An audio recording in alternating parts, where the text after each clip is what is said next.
Assalamualaikum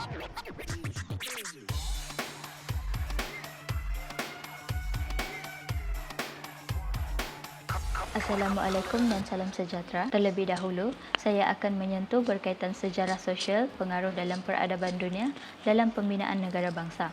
Sejarah sosial di alam Melayu terbahagi kepada 4 bahagian utama, iaitu peradaban pribumi alam Melayu, peradaban Asia, peradaban Barat dan seterusnya ialah peradaban globalisasi. Pertama sekali ialah peradaban pribumi alam Melayu. Merujuk kepada Amri Marzali pada tahun 2017, tamadun Melayu ialah tamadun yang dibina dan dimiliki oleh masyarakat yang berbudaya Melayu. Sosial budayanya terdiri daripada kumpulan etnik, manakala politik pada masa dahulu terdiri daripada pelbagai kerajaan kuno. Peradaban Melayu dikatakan berasal daripada penduduk Asia Tenggara, khasnya gugusan Kepulauan Melayu. Penggunaan bahasa Melayu sebagai bahasa lingua franca dan penduduknya merupakan beragama Islam. Kesan pertumbungan dan kemasukan pengaruh asing, budaya Melayu telah mengalami perubahan pengembangan bahasa Melayu. Hal ini dibuktikan dengan terjadinya fenomena imperialisme, budaya strategik antara Timur Barat, iaitu pusat perdagangan dan aktiviti keagamaan. Seterusnya ialah peradaban Asia. Kawasan-kawasan pesisiran adalah tempat lahirnya peradaban-peradaban terawal di dunia. Hal ini dapat dilihat dari 3 kawasan pesisiran benua Asia, iaitu Asia Timur Cina, Asia Selatan India dan juga Timur Tengah. Kedatangan masyarakat India, Cina dan pedagang Arab dari Timur Tengah membawa kepada kepelbagaian adat, budaya dan pegangan agama. Dapat dilihat juga bahawa kedatangan orang India dan Cina adalah kesan pihak penjajah yang menggunakan pekerja asing bagi memenuhi keperluan ekonomi. Pengaruh utama peradaban dari Timur Tengah ialah dari segi perkembangan agama Islam. Teori mengatakan bahawa Islam dibawa terus dari semenanjung tanah Arab ke alam Melayu pada kurun ke-7 melalui perhubungan perdagangan. Peradaban Barat pula merupakan hasil penjajahan kolonial Barat. Hal ini tidaklah ketara, namun pengaruh corak masyarakat kolonial itu meninggalkan kesan yang meluas walaupun mungkin tidak mendalam. Kedatangan orang Eropah ke alam Melayu telah bermula selepas tumbuhnya peradaban Islam di rantau ini. Tetapi masyarakat kolonial tidak tumbuh secara serentak di alam Melayu ini. Ketika pemerintahan British, penyebaran agama Kristian di tanah Melayu tidaklah begitu ketara. Namun, pengaruh peradaban Barat lebih kepada pengaruh dalam bidang material dan kesannya dari segi luaran sahaja, seperti kebudayaan dan institusi-institusi sosial. Yang terakhir ialah peradaban globalisasi. Globalisasi menurut Kamus Dewan ialah fenomena yang menjadikan dunia kelihatan kecil dari segi perhubungan manusia disebabkan pantasnya perkembangan teknologi maklumat. Peradaban ini berlaku melalui permodenan dalam pelbagai bidang kehidupan. Seterusnya, peradaban globalisasi. Pembentukan peradaban majmuk ataupun dikenali sebagai era dunia tanpa sepadan telah memungkinkan berlaku interaksi dan jaringan peradaban merentasi benua dan sempadan negara dalam pelbagai bidang kehidupan. Perkembangan teknologi maklumat dan informasi seperti internet menjadikan penggunaan media sosial yang berleluasa tanpa batas seperti Facebook, WhatsApp, Instagram dan sebagainya. Penggunaan media sosial seperti ini telah meluaskan lagi jurang perhubungan ataupun yang dikenali sebagai era dunia tanpa sepadan, kerana dengan cara ini kita dapat berkomunikasi ataupun berinteraksi di seluruh dunia tanpa batasan dan halangan. Namun begitu, peradaban globalisasi ini juga membawa pengaruh yang sangat besar dalam pelbagai aspek kehidupan merentasi bidang politik, ekonomi maupun sosial budaya, termasuklah perkembangan bidang ilmu dan pemikiran. Perkembangan peradaban global ini turut menjadi penyumbang kepada pembentukan perubahan majmuk di Malaysia. Peradaban globalisasi juga dapat dirujuk melalui kebangkitan pemodenan yang berlaku di negara kita bermulanya selepas Perang Dunia yang Pertama dan yang seterusnya. Selain daripada itu, globalisasi merupakan satu proses untuk meletakkan dunia di bawah satu unit yang sama tanpa dibatasi oleh sempadan dan kedudukan geografi di sesebuah negara.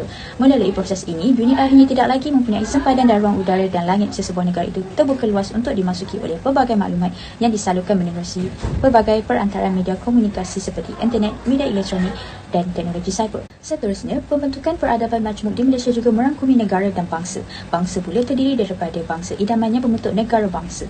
Tambahan pula, gabungan atau pencampuran beberapa peradaban yang berbentuk peradaban beridentikan Malaysia terdiri daripada peradaban Melayu menjadi teras kepada peradaban majmuk di Malaysia. Hal ini berlaku setelah kemasukan para pedagang dari India, China dan Timur Tengah telah membuka ruang interaksi dan jaringan peradaban yang lebih luas di tanah Melayu. Kemudiannya disusuli dengan kemasukan kuasa penjajah barat seperti Portugis, Belanda dan Inggeris yang telah membawa kepada berlakunya interaksi dan jaringan peradaban yang lebih rencang. Episod penjajahan Inggeris pula telah membawa lebih ramai pekerja asing dari India dan China yang berkemungkinan telah menyebabkan berlakunya pengukuhan peradaban India dan China. Misalnya, pada hari ini, di era globalisasi telah membawa berlakunya kacukan pelbagai punca peradaban tanpa sepadan melalui jaringan digital yang kompleks. Dan kesemua pengaruh peradaban luar dan perkembangan peradaban global ini telah membentuk peradaban majmuk di Malaysia pada hari ini. Negara merujuk kepada wilayah kewujudan kelompok manusia atau masyarakat yang menetap di kawasan tertentu dan wujud untuk memerintah kerajaan. Negara merupakan suatu unit politik yang mempunyai kedaulatan, tanggungjawab dan kuasa menjalankan hal ehwal pentadbiran sendiri.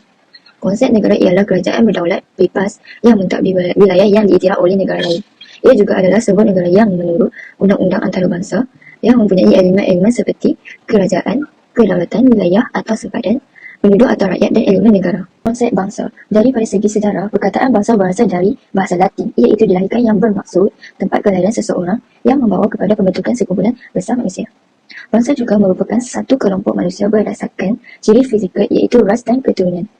Bukan itu saja, kaum iaitu kumpulan etnik berdasarkan ciri budaya dan satu komuniti politik dalam wilayah tertentu merupakan konsep bangsa. Konsep bangsa adalah kesatuan manusia yang hidup dalam sesebuah negara iaitu kumpulan yang besar ahlinya serta mempunyai kepercayaan terikat atas asas perkongsian identiti sebagai suatu kumpulan manusia atau masyarakat yang terikat dengan persamaan hubungan sejarah, kebudayaan dan nenek moyang yang sama. Konsep negara bangsa ialah merupakan idea atau jenis kenegaraan yang diiktiraf secara politik sebagai sebuah entiti berdaulat bagi bangsa tertentu. Secara ilmiahnya, konsep ini merangkumi kepada sebuah negara yang berdaulat, iaitu rakyatnya hidup bersatu padu tanpa dipisahkan oleh sentimen, perkauman, keturunan, agama, bahasa, budaya, wilayah dan sebagainya yang kemungkinan boleh membawa kepada perpecahan bangsa dan negara. Bangsa ialah entiti budaya atau etnik, manakala negara ialah entiti politik dan geopolitik. Kedua-duanya negara dan bangsa adalah sama dan ini membezakannya daripada sejenis kenegaraan yang lebih awal. Hal ini akan menunjukkan bahawa penduduknya berkongsi budaya, bahasa dan nilai yang sama yang bukan ciri-ciri negara yang sudah wujud sebelum ini.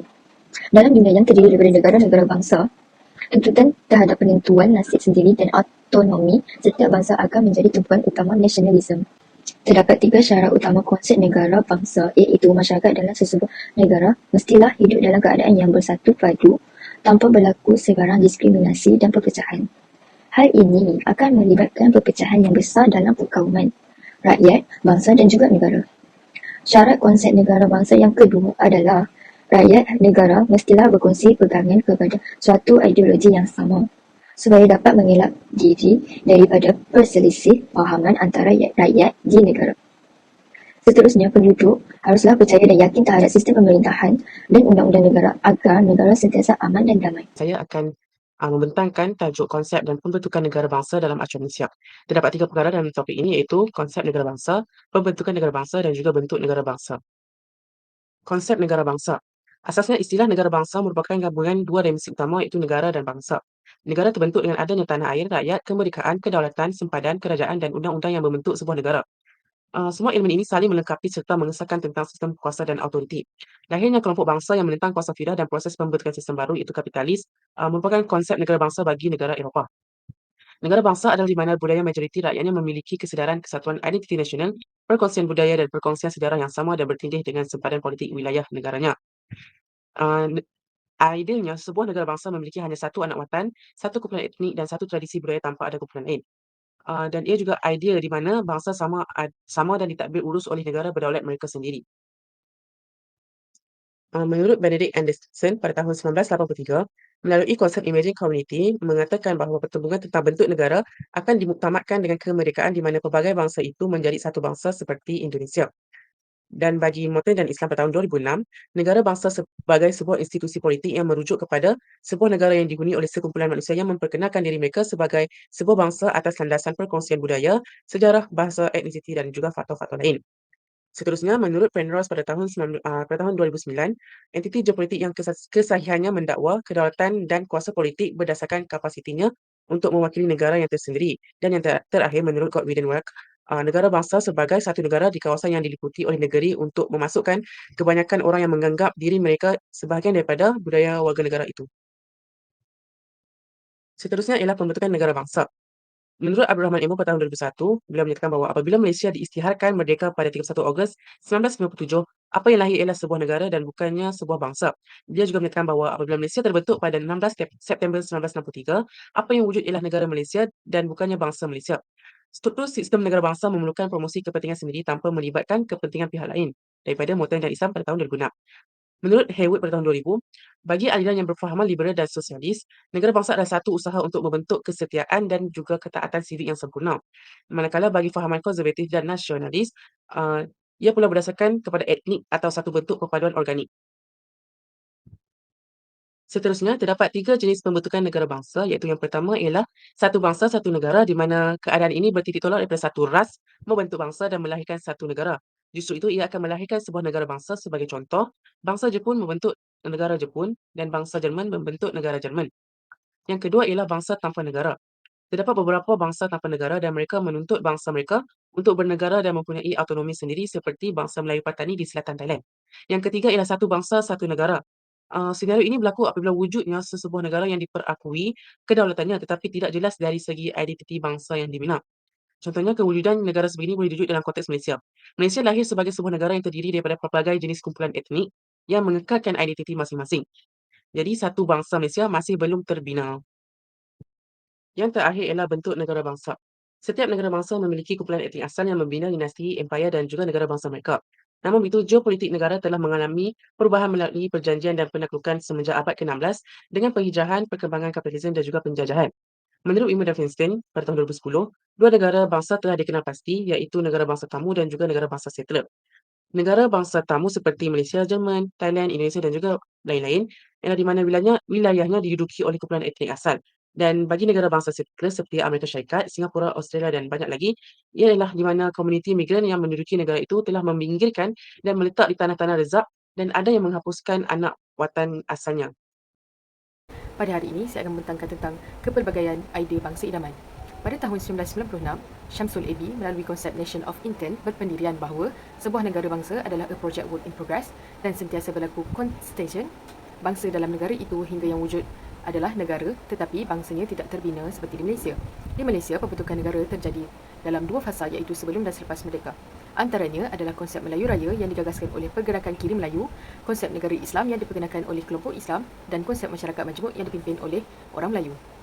Namun demikian, hanya konsep terakhir iaitu Malay-led Plural Society diterima oleh pihak British pada ketika itu.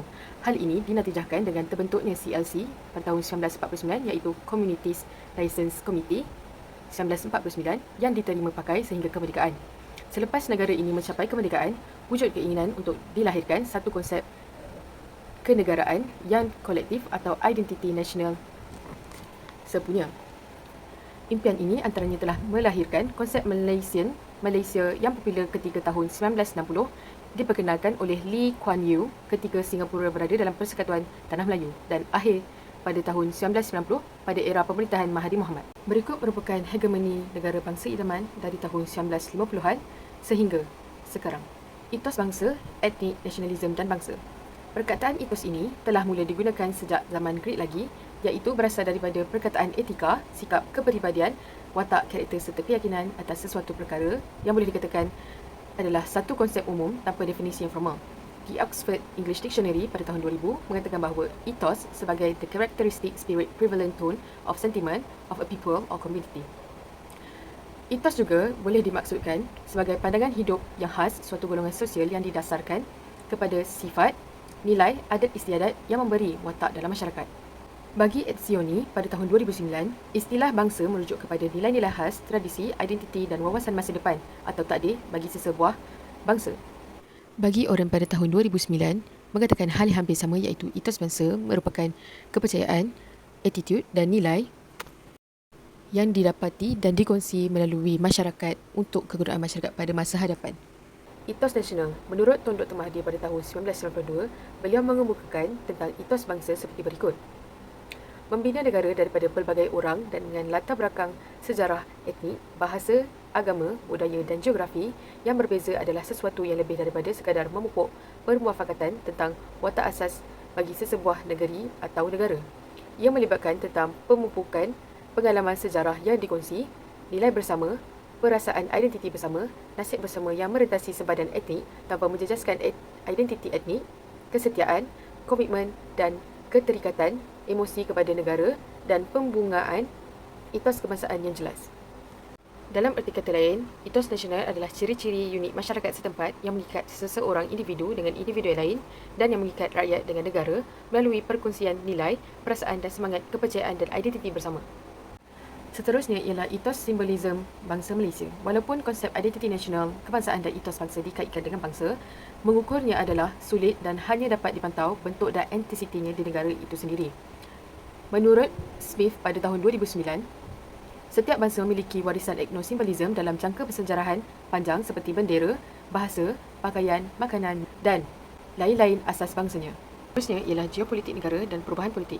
Terdapat 5 perspektif tentang negara bangsa iaitu sebelum merdeka, selepas merdeka, pasca DEB, tahun 1990 dan Pakatan Harapan 2018 Malaysia. Yang pertama, sebelum merdeka. Sebelum merdeka, terdapat etnik Melayu yang diketuai oleh Ketuanan Melayu iaitu UMNO, Daulah Islamiah, PAS, Malaya Raya atau PSM, etnik Cina Kerajaan British dan juga Malaya, India balik India dan juga Malaya. Selepas merdeka pula, terdapat isu-isu seperti pembangunan negara, etnik Cina, pendidikan Cina, kerakyatan dan ekonomi telah menjadi isu dalam geopolitik negara dan perubahan politik. Seterusnya ialah pasca DEB. Pasca DEB ialah Dasar Ekonomi Baru yang merupakan satu program sosioekonomi di Malaysia yang diperkenalkan dalam Rancangan Malaysia Kedua pada tahun 1971 sehingga 1990 oleh Perdana Menteri Tun Abdul Razak. Matlamat tersurat DEB adalah untuk mencapai perpaduan negara dan integrasi nasional dan telah digubah dalam konteks strategi serampang dua mata untuk mengurangkan dan akhirnya membasmi kemiskinan dan meningkatkan pendapatan dan menambah peluang-peluang pekerjaan untuk semua rakyat Malaysia tanpa mengira kaum dan mempercepatkan proses penyusunan semula ekonomi Malaysia untuk memperbetulkan ketidakseimbangan ekonomi supaya dapat mengurang dan seterusnya menghapuskan pengenalan kaum mengikut fungsi ekonomi. Sungguh pun begitu, terdapat perspektif seperti perbahasan dari PAP, DAP dan MCA tentang kesamarataan dan pasaran. DEB juga diterjemah dalam Akta 153 dalam Dasar Awam. Dan BN dan UMNO pula menyuarakan tentang pertumbuhan ekonomi seharusnya diagihkan. Pada tahun 1990, terdapat beberapa perkara yang telah merubah politik dan geopolitik negara, iaitu Tun Mahathir dan Gerakan Bangsa Malaysia telah ditubuhkan. Datuk Seri Najib pula dengan gagasan Satu Malaysia, DAP, Media Malaysia atau Media Malaysia dan PAS iaitu Daulah Malaysia. Dan yang terakhir sekali ialah Pakatan Harapan 2018 Malaysia. Pada tahun ini, Pakatan Harapan telah menyuarakan tentang kesamarataan, kebebasan dan hak asasi serta multikulturalisme untuk memajukan negara bangsa. Bangsa idaman adalah konsep yang menggambarkan sebuah negara atau masyarakat yang diinginkan oleh individu atau kelompok. Bangsa idaman ini mencakupi pelbagai aspek seperti pemerintahan yang adil dan efektif serta kebebasan individu, kesejahteraan sosial, toleransi, keadilan serta kesetaraan bagi semua warganya. Berikut adalah beberapa ciri-ciri yang sering dikaitkan dengan bangsa idaman. Pemerintahan yang adil dan efektif. Bangsa idaman memiliki sistem pemerintahan yang transparan, accountable dan responsif terhadap keperluan warganya. Pemerintahan yang baik mampu menyediakan layanan publik yang berkualiti, mengelola sumber daya negara dengan bijak, serta melindungi hak asasi manusia. Kedua, kebebasan individu. Bangsa idaman menghormati dan melindungi kebebasan individu. Warga negara memiliki kebebasan berbicara, berpendapat dan berekspresi tanpa takut dihukum atau dicemari reputasinya. Kebebasan beragama, hak-hak minoriti serta hak-hak perempuan juga dijaga dan dihormati. Yang ketiga, kesejahteraan sosial. Bangsa idaman memperhatikan kesejahteraan sosial semua warganya. Ada sistem yang adil dalam distribusi kekayaan dan kesempatan sehingga jurang sosial dan ekonomi diperkecil. Program-program sosial yang efektif seperti pendidikan dan perawatan kesihatan universal serta jaminan sosial yang memadai tersedia bagi semua warga negara. Yang keempat, toleransi dan pluralisme. Bangsa idaman menganut prinsip toleransi dan menghargai keagamaan. Masyarakat yang inklusif dan menghormati perbezaan agama, budaya dan etnis menjadi kunci kehidupan berdampingan yang harmoni. Diskriminasi, rasisme dan intoleransi ditekan sekuat mungkin dan diadopsi sikap saling menghormati dan saling memahami. Yang terakhir, keadilan dan keadilan sosial. Bangsa idaman menganut prinsip keadilan dan keadilan sosial. Hukum yang adil ditegakkan dan setiap individu diperlakukan sama di hadapan hakim. Ketidaksamarataan yang merugikan sektor-sektor tertentu di masyarakat dikurangi sehingga setiap warga negara memiliki kesempatan yang sama untuk berkembang. Sebagai penutup kata, bangsa idaman bukanlah sesuatu yang mudah dicapai dan setiap negara memiliki tantangannya yang tersendiri. Namun, dengan komitmen bersama dan upaya yang berkelanjutan dari setiap individu, sesungguhnya akan membuatkan perkara ini berjaya untuk dilakukan. Sebagai rumusan, secara keseluruhannya, kepelbagaian idea bangsa idaman ini mempunyai banyak lagi idea yang telah kami kaji daripada sumber-sumber tertentu. Namun begitu, ini terbukti bahawa Malaysia telah berjaya menyatupadukan rakyat negara ini walaupun terdapat pelbagai kaum dan bangsa. Kami telah mempelajari bahawa pentingnya prinsip rukun negara terhadap memelihara keamanan sesebuah negara.